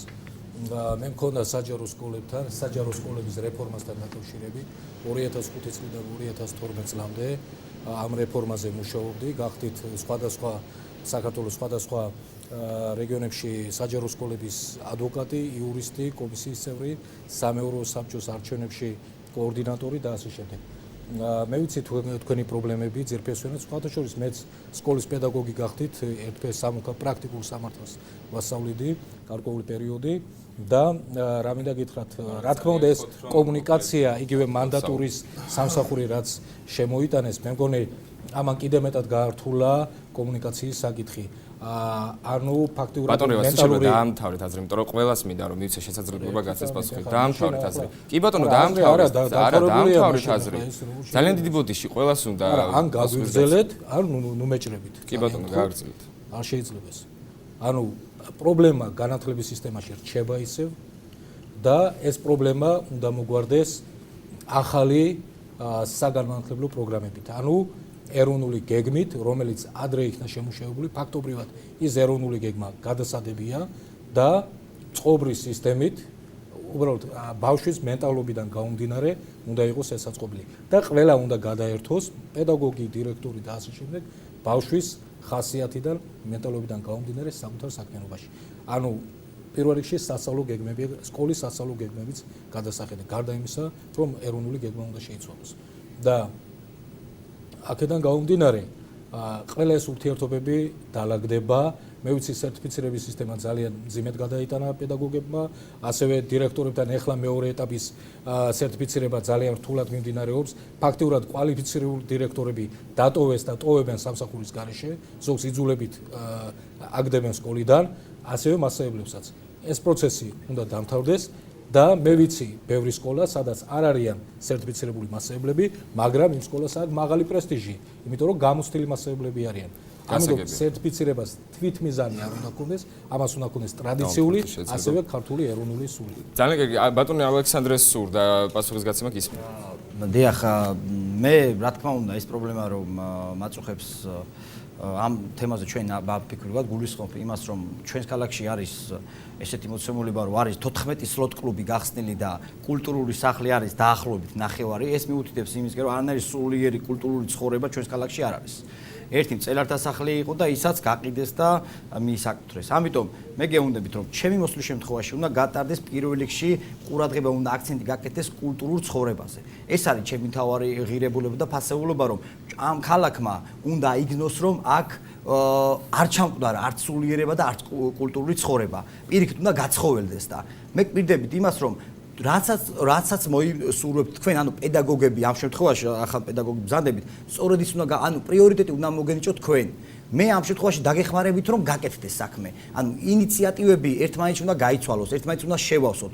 მე აი ამას გთავაზობთ, რომ ერთობლივად არ თუ მე გავაკეთოთ და თქვათ, რომ იცით რა, მე ეს არ მოწონს. არა, მე მინდა რომ თქვენიდან მოდიოდეს ინიციატივა, რომ ერთობლივად გავაკეთოთ ეს მოვაგვაროთ ეს პრობლემები, რომელიც ჩვენს ქალაქს არის. ეს არის ჩემი მთავარი პრიორიტეტი და მე პირდებით იმას, რომ სწორედაც რომ პირველივე დღიდან თქვენთან დავიწყებ იმაზე ზრუნვას, თუ როგორ უნდა ამოვიდეთ ამ ძიმე კულტურული და სული მდგომარეობა და როგორც ეხლა ვარ. ბატონო მამუკა. მადლობა. პირდაპირ მინდა თქვა და დავასახელოთ ციფრი. წინასწარ გვაქვს განსაზღვრული, იქიდან გამომდინარე, რომ კარგად ვიცით დღევანდელი შესაძლებლობები ბიუჯეტის და წლის ბოლომდე ჩვენ შევძლებთ კონკრეტული თანხის გამოყოფას, მილიონი ლარის ოდენობით, რომელიც იქნება მიმართული საგანმანათლებლო პროგრამების დასაფინანსებლად. ამ საგანმანათლებლო პროგრამების დაფინანსებაში, რა თქმა უნდა, თქვენი უშუალო მონაწილეობა და თქვენი როლი ძალიან მნიშვნელოვანია, იმიტომ რომ თქვენზე იქნება პრაქტიკულად იმ პროგრამების განხორციელება შემდგომში, თუნდაც წარმოდგენა, რომელიც თითოეულ ახალგაზრდაზე იქნება გათვლილი, მის კულტურულ ცხოვრებაზე იქნება და მის უფრო შემდგომში წარმატებულ საქმიანობაზე იქნება გათვლილი. თქვენი მონაწილეობა, იმ არასამთავრობო ორგანიზაციების მონაწილეობა, რომელიც ქალაქში არის წარმოდგენილი, რომელიც წლების განმავლობაში უშუალოდ ამ პრობლემებზე მუშაობენ და საკმაოდ კარგი ეფექტური მაგალითები გვაქვს მათი ყოველდღიური საქმიანობის, ვფიქრობ და მათი აქტიურობა და ამ შემთხვევაში თქვენი მხრიდანაც აქტიურობა და ინტერესი ამ მემაძლევს იმის საფუძველს, რომ პირველ ეტაპზე, რა თქმა უნდა, ეს არ არის ძალიან დიდი სოლიდური თანხა, მაგრამ ჩვენ შევძლებთ ძალიან მნიშვნელოვანი პროგრამების განხორციელებას. თუმცა მომავალი წლიდან ყოველწლიურად ეს თანხა აუცილებლად გაიზრდება. ამავდროულად ხაზგავსო იქიდან გამომდინარე, რომ ძალიან შეზღუდული ვარ დროში და ხაზგავსო დავამთავროთ შეიძლება აზრი მართლაც და იმიტომ რომ ბატონი ხაზგავსო უნდა მომცეთ ამის დამთავრების ჩვენ მეორე ბლოკიც გვაქვს და წამში ჩავეტევი აუდიტორიაც სხვადასხვა ჩვენ ქონდა თავშივე ჩადებული და თქვენ ყველა რუსთაველისთვის იყო ცნობილი, რომ პრაქტიკულად დაწყებული იყო იმ პროექტის განხორციელება, რასაც ქვია კულტურის სახლის მშენებლობა, თანამედროვე კულტურის ცენტრის მშენებლობა რუსთავში. ეს პროექტი შეჩერდა სამწუხაროდ ახალი ხელისუფლების მიერ, ეს პროექტი აუცილებლად ამუშავდება და ეს პროექტი აუცილებლად განხორციელდება უახლოეს წელიწადნახევრის განმავლობაში. ბატონო გუჯა, ძალიან გთხოვთ რომ მოკლედ ჩამოაყალიბოთ. ბატონ მამუკასთან განსხვავებით ვერ გეტყვით რა ციფრებზე იქნება საუბარი, მაგრამ განსაკუთრებულ ყურადღებას რომ მივაქცევ აქ ორი აზრი არ არსებობს. ჩემი მთლიანი მომავალი გეგმა ესეთია, რომ მთლიანად ქალაქი გადავიდეს განათლების სისტემას და პირველი პრობლემა ის იქნება ჩვენი მასწავლებლები, ანალოგურად მოსწავლეებიც. აი ეს დიდი პროექტი რომ აქ რადგან მე სერიოზულად ვფიქრობ, ეს მთლიანად უნდა იწვიოს ქალაქში განათლების დონე და იქნება შევცვალოთ და გადავირჩიოთ სხვა სფეროზე. ეს ქარხნები რამ მდგომარეობის არის, კი ვიცით, მაგრამ რამენაირად გავიტანოთ ეს პერიოდი და მე განათლების სფეროზე გადავიდეთ მთლიანად. ეს არის ჩემი არცი მომავლის. გასაგებია, ძალიან დიდი მადლობა. მინდა აღვნიშნო, რომ ჩვენ მეორე ბლოკიც გვაქვს და სხვა წევრებიც, კანდიდატებიც არიან, ამიტომ ვართ შეზღუდულები დროში და ბოლოს აუდიტორიას მინდა კიდევ ერთხელ კითხო, დიახ, თუმცა ერთი თხოვნით მოგმართავთ, რომ კონკრეტულ კანდიდატთან კონკრეტული შეკითხვა და თუ შეიძლება კონკრეტული მესიჯები თქვენგან, რადგან გადაცემა უნდა დავამთავრო, ეს ბლოკი უნდა დავამთავროთ. ჟურნალისტი პირველ რიგში ლეიბორისტების კანდიდატს მიმართა, რომ მე დამაინტერესებთ, მომაცემმა აუცილებლად ჩავეძიები მაგას. მადლობელი ვარ ამ ინფორმაციისთვის. აი შეეხება ინდივიდუალურ მეწარმეებს.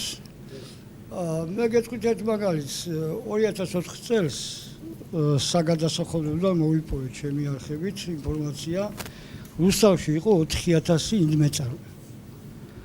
ხო წარმოგიდგენიათ რა 10000-იან 100.000-იან ქალაქში 4000 ინვესტორი. ეს ინვესტორები არ ჩამა სამწუხაროდ. ზოგადად თავი გაანება, მიზეზი ალბათ არ ქონდათ ფული, არ ქონდათ უნარი იმისა, რომ ბიზნესი ეწარმოებინათ. ეხლა თქვენ ამბობთ, რომ მე ყველა ნახევარ ქალაქს ინვესტორებს გავხდი, მაგრამ იმ ნახევარ ქალაქში ვინმეს თქვენ გაქვთ წარმოდგენა, როგორ შეიძლება იმ ადამიანს ასწავლო ბიზნესი? ან ეს ერთი კითხვა. როგორ უნდა შეძლოს მან ფულის მოზიდვა? ვინ უნდა მისცეს ეს ფული? რა გარანტიით? ან რას თავაზობთ? თქვენ შესწავლილი გაქვთ შრომის ბაზარი ან წარმოების ბაზარი ქალაქში? ეს ერთი კითხვა. ეხლა თქვენთან მაგათ შემოვატანო ერთი კითხვა. მსგავსი კითხვა. მე დავასაქმებ ვიძახით 10000 ადამიანს. დავასაქმებ 1000 ადამიანს ყოველ წელიწადს. თუ გაქვთ შესწავლილი შრომის ბაზარი ქალაქში. თქვენ შეგიძლიათ მითხრათ მაგალითად რამდენი კვალიფიციური აირშემდგებელია რუსთავში და სად ეძებს ეს ადამიანები სამსახურს. თქვენ გაქვთ თუ არა წარმოდგენილი თქვათ აზოტის ქარხანას როგორ უჭირდება თქვათ კვალიფიციური მემონტაჟე. ახლა ძალიან კარგია ესე გამოსვლა თქვა რომ მე დავასაქმე, ვის დაასაქმე? მადლობა და კონკრეტულად. სად დაასაქმე? მიწის სამუშაოებზე, მშენებლობაზე თუ არ ვიცი. კარგით. მაშინ მეცეთ საშუალება რომ პასუხი გაგვცე, კარგი? კიდევ ერთი კითხვა მაქვს. ყველა ბარე მოურჩევი მე ამ კითხვით ჩაიჭით რა ანუ მეორე ბლოკიც გვაქვს ჩვენ და დროის სიცილეს განვიცით ანუ აუდიტორია საკმაოდ ბევრი არის იმისათვის რომ კითხვები დაიცვას და უკაცრავად ხმა აღარ იცით თუ შეიძლება ხმის პრობლემა არ აღმოფხვრათ ხმა არ ისმის მოკლედ მაშინ პასუხები გასცენ თვითონ და შემდეგ გათქმევინებთ მოდი ჯობია პასუხები გავცეთ ჯობია ბატონებას დავწერთ პირველ რიგში მოვახსენებ ბატონს რომ მე ვისაუბრე იმაზე რომ ინდმეწარმეები რა თქმა უნდა პრიორიტეტულია დაფინანსება უნდა წამოვიდეს როგორც ბიუჯეტიდან შესაძლებლობის ფარგლებში ასევე საზოგადოებრივი ფონდიდან რუსთავის აი გეტყვით რუსთავის მეგობრობის ფონდი იქმნება საამისოდ შესაბამისი ბიზნეს ურთიერთობები უკვე დამყარებულია აი ამ ფონდიდან ესე გაიცემა მიზნობრივი დახმარებები სტარტაპები როგორც ეწოდება და საკონსულტაციო მენეჯმენტური ასე ვთქვათ რჩევა კონსულტაციები ასევე გაიცემა ჩემი ინიციატივით პროფესიონალთა ჯგუფი სპეციალური შეიქმნება საამისოდ და შესაბამისი ტრენინგები ყოველდღიური დარიგებები ყოველდღიური ასე ვთქვათ ბიზნეს მენეჯმენტში ასე ვთქვათ სწორი მართვის მიკუთვნება მოხდება უშუალოდ ყოველდღიური ურთიერთობით მთავრობასთან, მერიასთან და პირადად ჩემთან. ანუ იქნება როგორც კაპიტალ დაბანდება, ასევე მენეჯმენტის აწყობა, ასევე როგორც თქვენ ახსენეთ, სამომხმარებლო ბაზარზე შესვლა. რა არის საჭირო ამისათვის? ანტიმონოპოლიური პროცესების შეჩერება. მართალია ანტიმონოპოლიური კანონმდებლობა ჩვენ ბაზარზე არ გვაქვს ესეთი კაფიო და ეფექტური, მაგრამ ადგილობრივი ხელისუფლების საკრებულოს ნორმატიული აქტის საფუძველზე შეგვიძლია ეს მყარი ანტიმონოპოლიური ასე ვთქვათ ბერკეტების ამოქმედება და თავისუფალი ინდივიდუალური ბიზნესის განვითარება. რატომ არის ჩემი ინიციატივა ეს? ინდმეწარმე არის მესაკუთრე. შპს-ში მომუშავე მუშახელი არის დაქირავებული. მას უკარგავენ ღირსებას. თუ მესაკუთრე არ არის მოქალაქე, ის არც მოქალაქე არ არის. მე ესე მჯერა. ამიტომ თითოეულ მოქალაქეს უნდა გააჩნდეს ინდივიდუალური საკუთრება. წილის სახით უძრავი ქონების სახით და ასე შემდეგ. დღეს მოქალაქეებს წაართვეს წილებიც, ქონებებიც, ბინებიც და დატოვეს არჩევანის გარეშე. ბატონო რეზა, გასაგები არის. შეიცვალოს და მე დაუდგები მხარში ბოლომდე რომ განვითარდეს ინდმეწარმეთა კორპორაციები, მცირე ბიზნესი და ამას მიეცეს შემდგომი განვითარება. ბატონო ალექსანდრე, შემდეგ კითხვა თქვენ გეხებოდით და პასუხი გავცეთ. მე თავიდან საუბარი რომ დავიწყე იმით რომ ეგრეთ წოდებული 1000 წვრილმანის მცირე და საშუალო ბიზნესი უნდა შეიქმნას. ეს ას გულისხმობს იმას რომ უნდა შეიქმნას აი მაგალითად უნდა შეიქმნას კონკრეტულ გეგმას გეტყვით საპნის ქარხანა. უნდა გქონდეს ჩვენ რუსთავში უნდა იყოს ესეთი მსგავსი, არათუ ერთი საბჭოს სხვადასხვა ქარხნები. მე ვარ საპატიო წევრი, მცირე ეროვნული აკადემიის საპატიო წევრი ვარ და ამ ადამიანთა 4 წლის განმავლობაში უკვე მეცნიერებთან, რომლებიც პროფესორ მასწავლებლები არიან შესაბამის უნივერსიტეტებში, ერთად 4 წლის განმავლობაში ვზივარ და ერთად ვფიქრობ თუ რა უნდა გავაკეთო, როდესაც მე რაღაც საშუალება მომეცლება რომ გავაკეთო.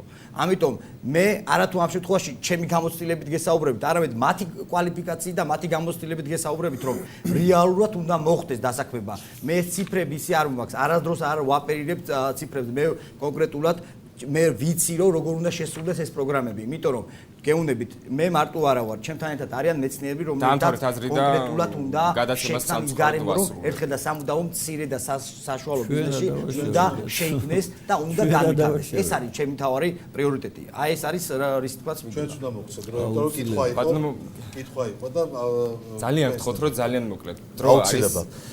მე რაც მივხვდი, კითხვიდან გამომდინარე ელოდებოდა უფრო კონკრეტულ ციფრებს, სამწუხაროდ აი დროიდან გამომდინარე ვერ ვახერხებთ, რომ უფრო ჩავშალოთ და კონკრეტულად წარმოგიდგინოთ, თუმცა ჩვენ გვაქვს კიდევ მეორე კონკრეტული პროგრამები და ბატონო დავით გაგცემთ პასუხს, რომ პირველ ეტაპზე ჩვენ შევძლებთ, რომ ბიუჯეტის 60% და ეს დაახლოებით არის 20 მილიონ ლარამდე იქნება მიმართული იქითკენ, რომ სწორედ ის ბიზნეს ინვესტიციები წახალისდეს, ახალი ბიზნესი წახალისდეს, ახალი წამოწყებები წახალისდეს და შესაბამისად რაც მოგცემს საშუალებას, რომ აი ამ თანხის მიმართვა, ამ თანხის ჩადება ამ სფეროში ახალი ბიზნეს ჰაბების გაჩენა ქალაქის შემოსასვლელში მოგცემს საშუალებას, რომ წლის ბოლოს მინიმუმ 2000 ადამიანი იქნება დასაქმებული და შესაბამისად შემდგომში უკვე ეკონომიკური ეფექტი იქნება, რომ გვექნება ბიუჯეტის მატება და შესაბამისი პროცენტული მაჩვენებლით გაიზრდება ეს თანხები, გაიზრდება თანხები და პირდაპირ პროპორციულად გაიზრდება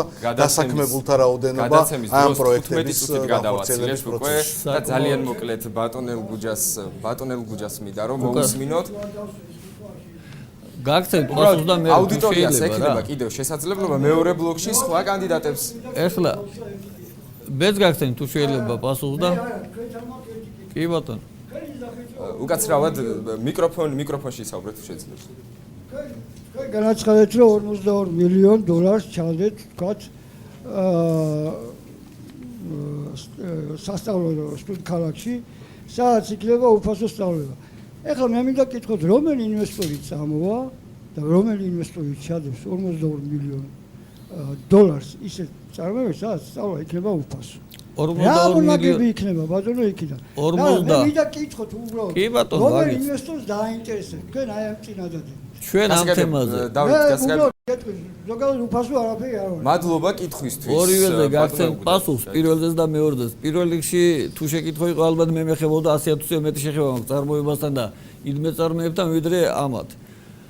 ის რაოდენობა რაც იყო მე ახლა არ ვიცი ციფრები, მაგრამ არ არსებობს რომ შემცირებული არ იყოს. იყო ერთ პერიოდი რომ ყველა გახდა ინვესტორი. მერე ბევრი დაიხურა. ეხლა დღესდღეობით გათვლა იმაზე რომ ინვესტორი ჩვენ უმუშევრობას მოსწევთ, მე მგონი ეს შეცდომა იქნება ამაზე გათვლას მე მაგალითად არ ვაპირებ.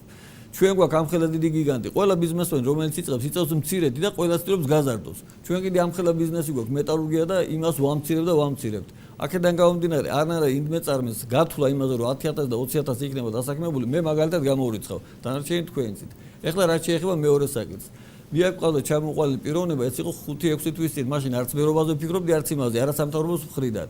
ვაჩვენე ერთი ობიექტი დაიწუნა, ვაჩვენე მეორე ობიექტი დაიწუნა და მე შევთანხმდე რუსთავის შემოსასვლელში ავაშენოთ აი ეს სტუდენტ-ქალაქი. სტუდენტ-ქალაქი იქიდან მოგება იქნება 50 მილიონი, განა პიროვნება ჩადებს, ის რა ჩადებს ჯერ არ ვიცით. მაგას გავთვლით ყველაფერს, როცა გავაფორმოთ ხელშეკრულებას, რა თქმა უნდა, ეგეც გათვლილი იქნება. ის 42 მილიონიდან გამოაკლდება ის რაც იქნება რუსთავის სტუდენტები. მე კიდე გეუბნები, მე მოვდივარ სახელი დატო ამ ქალაქში და არა სხვა რამე. არც თამდებობისთვის მივიდივარ, არც ქონებისთვის არ მივიდივარ. მოვდივარ სახელი დატო, რომ რუსთაველებმა იამაყო, რომ უფასოდ ისწავლიან ისინი. გასაგებია, ძალიან დიდი მადლობა. საუცხართ უნდა დავასრულოთ დღევანდელი პირველი ბლოკი, იმიტომ რომ მეორე ბლოკშიც სხვა კანდიდატები არიან და უკვე გველოდებიან. მადლობა მინდა გადაგიხადოთ სტუდიაში მობრძანებისთვის, გისურვებთ წარმატებებს. ჩვენ კი მცირე სარეკლამო ჭრის შემდეგ რუსთავის მერობის სხვა კანდიდატებთან ერთად დავბრუნდებით და აქვე გეტყვით, ესენი არიან კობა ძლიერიშვილი, ბურჯანაძე ერთიანი ოპოზიცია, ეროსი კიწმარიშვილი, პარტია ჩვენი საქართველო, ალეკო ბერიძე, არასაპარლამენტო ოპოზიცია, ნუკრი შათრიშვილი პატრიოტა. ალიანსი. არ გადართოთ, წინ ამჯერადაც ძალიან საინტერესო დებატები გველოდება.